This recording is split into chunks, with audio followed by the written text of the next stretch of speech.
Okay, so this is a review of the Maglite ML25LT.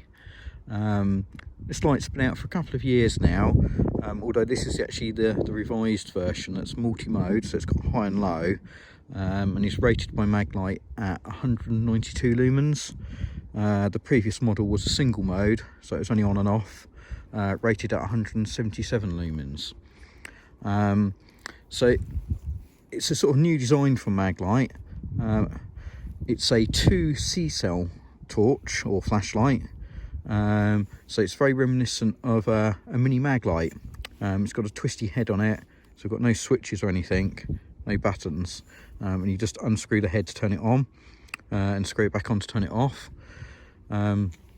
So it's a lot more compact than your traditional Maglite.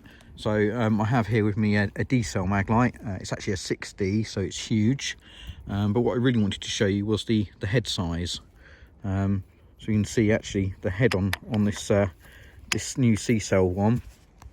It's actually quite a bit smaller, whereas sort of previous C-cell Maglites used to use the same head. This means that it is a lot more compact and pocket friendly than previous Maglites. It's about the same length as a mini Maglite, believe it or not, because the C-cell is the same length as an AA battery. Although, to be fair to the Maglite, it is still kind of chunky. It's a little bit big to fit in your pocket. Just to show a quick comparison, so this is a modern lithium ion torch running on a single 26650 lithium ion, and you can see just how much shorter it is compared to the Maglite, even though we've got something with a similar sized head. But this isn't about other torches, it's a Maglite review. So just to give you a little bit of information on this one, I say it's 2 C-cell. Now unfortunately I'm not really a fan of alkaline batteries, they do tend to leak. So I think what I'll be doing is actually using some 1AA to C-cell adapters and running Sanyo any loops in this. I have C-cells in here at the moment, but I already have the adapters and I have tried it out. Of course, the downside is that the AA battery only holds about 2000 milliamp versus sort of 6 to 8000 milliamp for a good C-cell. So the run times are going to be vastly reduced, sadly, by going that route.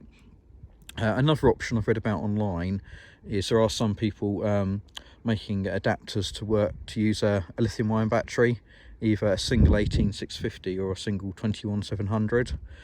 Now a single lithium ion is much higher voltage, you know, you're talking 4.2 volts rather than 3 volts, but people are reporting that this works. I haven't tried it yet, so you know, don't rush out and try this yourselves unless you do a little bit of research or you're feeling brave, because there's always the possibility you'll just burn the driver out.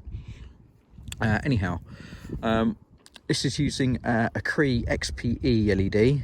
I don't think we'll see it with the camera light on there, but something of note is the head, even though it's smaller than the D-cell, it's actually quite a deep head on it still.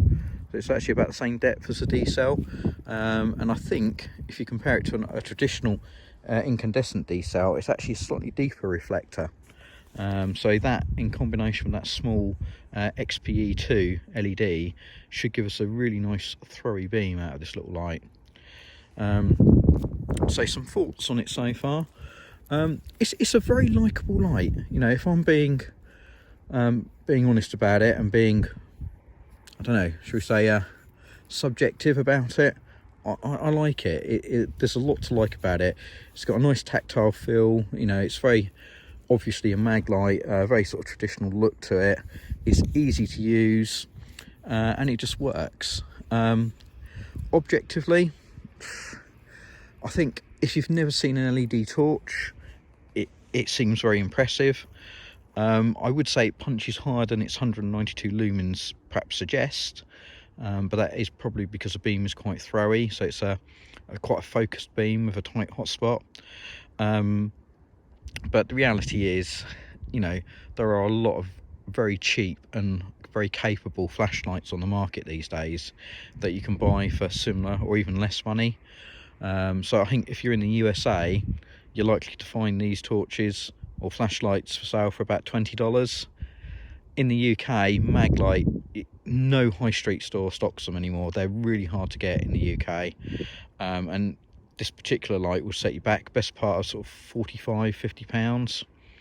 I actually bought this one online from America and had it shipped on a very budget shipping option, but by the time it actually landed here and I paid the import duty as well, I was probably still well over 30 quid invested in it. So yeah, in the USA it's probably a viable torch. In the UK I think you're only going to buy one of these if you're a bit of an enthusiast. So, you know, sort of set expectations at that level. Okay, let's see what it performs like. So as I say, it's a simple twist operation to turn this on. Now the weird thing is, if you've got no batteries in here, the torch actually feels a little bit tinny. If you shake it, there's a little bit of a vibration. With the batteries in and the head screwed down, it actually compresses quite a heavy spring in the tail cap, and that's what activates the switch on and off. And as you unscrew the head, it's initially quite heavy, and then it will turn on. And in traditional mag style, it's a focusable light, so we can actually focus that down to quite a tight hotspot and get rid of that donut hole, or bring it back. And we'll see if we are closer up, we don't actually get the donut hole. So it does allow that traditional sort of focus. It's not really a flood to throw like the lead lenser optic. It's really just a way of optimizing the focus. But the weird thing is, to get it just to that nice point in the beam where it's a nice tight hotspot, the head suddenly goes a little bit looser. It's almost got a little bit of a wobble to it, and I think that's just where the length of the batteries have exceeded the length of the spring in the tail cap. It almost gives it a slight rattle. Probably won't hear it on the camera, but you know, I can just feel there's a little bit of movement in the head of the torch now that it's actually turned on. And it also goes a lot lighter, so I can really, almost feels like it's going to fall off, but it's not, because there's loads of thread left. But then to try and actually turn it off one-handed, the head's smooth, there's not a lot of knurling on it. It's actually quite hard to do it one-handed, especially when your fingers are a bit numb, as we're about sort of freezing temperatures out tonight. So what do we think of the beam? Well, actually it's not bad. I mean, let's look at something a bit closer. We've got a haystack here. You can see we have got some spill beam there. It's perhaps not the brightest spill beam in the world, but up close it's not bad. And this XPE2 really gives a really tight focus, and this thing, I can tell you, it actually throws this beam really, really far. On the camera the beam looks a little bit smaller than what I can actually see with the naked eye, but you can see we've got a tree down there, and I can light that up pretty good. And you know, I've got, in the 6D Maglite there, I've actually got a 1000 lumen dropping in it, and I'll be honest, it will light up a bigger area, but it's not necessarily lighting up any further away, if you know what I mean. And that's just the dynamics of how LEDs work. Is a small LED normally has a higher brightness surface area than a large LED, and it also allows it to be focused more tightly in the reflector to give you that throw. It's quite nice. I think if you've never seen an LED torch before, you'd light this up and go, wow, isn't that amazing? And for any sort of tube style torch or flashlight, this is easily going to outthrow any of those. But I say, it's Likable, but it does feel like it's sort of 10 years out of date in its performance level. Now we've got some vehicles we can just light up, and you can see it does a good job lighting them up. There's quite a lot of light landing on the target, but it's quite a small area. You know, and I found that when you're out trying to walk with it, you know, if you angle it down so that you get the spill beam to light where you're walking, the hotspot is so intense that actually it's kind of hard to see the spill beam. You know, it sort of destroys your night vision a bit, so you have to sort of aim it further down the field, but then you're not actually lighting up directly in front of you. Another thing, I don't know if you'll quite see it on the camera, but you can just see it, because you've got a bit of a ringy beam at the edges as well. It's not a biggie really, it doesn't really affect the performance, but it's quite noticeable out here moving the light about, that the beam from the hot spot out is good, and then you get to the edge of the spill beam, and then you've got a great big black circle and then some rings, and it's just a bit weird. I'm not quite sure what causes that. It's probably part of the module where the LED sits. As I say, this is a multi-mode light. If I turn it off and back on again, it should go into its lower mode. Now I think on the lux meter it is significantly lower, and it definitely doesn't put out anywhere near the amount of light, but to the eye, especially if you're indoors, it's actually kind of hard to tell the difference. You really need to get outside to sort of see that difference. But one nice thing is it may well be PWM controlled. I'm not entirely sure, but it's not sort of visible PWM, so it's not like a strobing effect that has been a bane of some of the other mag lights that have had multi-modes on them. So it's a good job on mag there. And so I think, you know, as a $20 light, this is really, really good. As a £50 light, yeah, I think look elsewhere unless you really, really want one of these.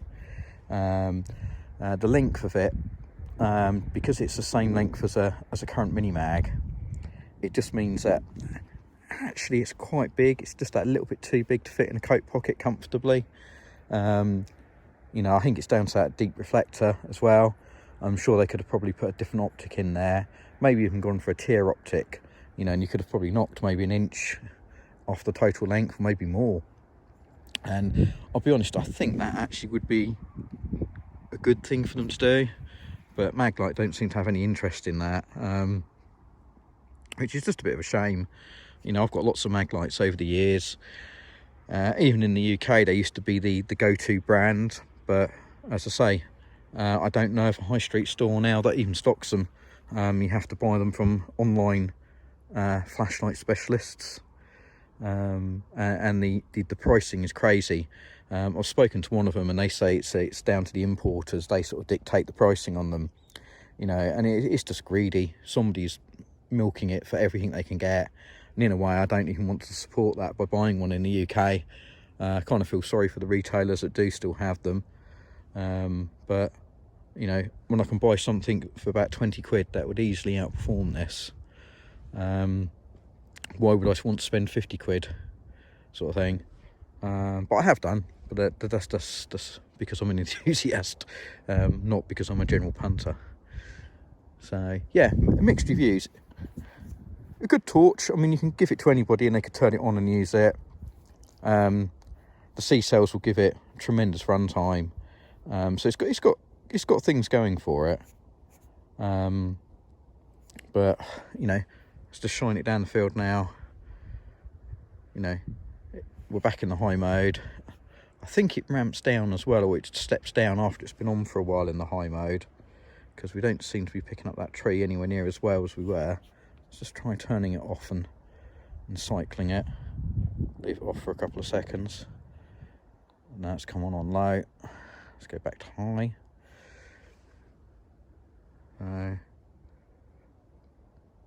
So yeah, we can light that tree up down there, but you know, perhaps be a bit mean to this, but this is the 1000 lumen 6D Maglite, so this is just a generic £30 drop-in, so it costs less than buying that other buying the ML25LT, and this is just a, you know, an XML2, not really being driven that hard in a, you know, a D-size cell reflector. And as you can see, I mean, it's just putting so much more light down from where you're standing, and the spill beam is much brighter. You know, I think the scope that Maglite could do something like this if they wanted, not necessarily in the 6D format, but in the nice sort of more pocket friendly format of the ML25. You know, and really just to sort of finish this off, just to show you how far technology's moved. You know, I've got that little lithium ion light, so that was actually an Astrolux MF01 Mini. So it will cost you about the same as it would actually cost you to buy an ML25LT in the UK, believe it or not. USA obviously different, but I mean look at the difference that we can get from this, you know, in a package that's nearly half the length with probably comparable run times, just using a different battery source. You know, we're getting pretty good throw from this as well, even though this is actually a floody light. You know, it really puts it into perspective that as good as the Maglite is, it's just way out of touch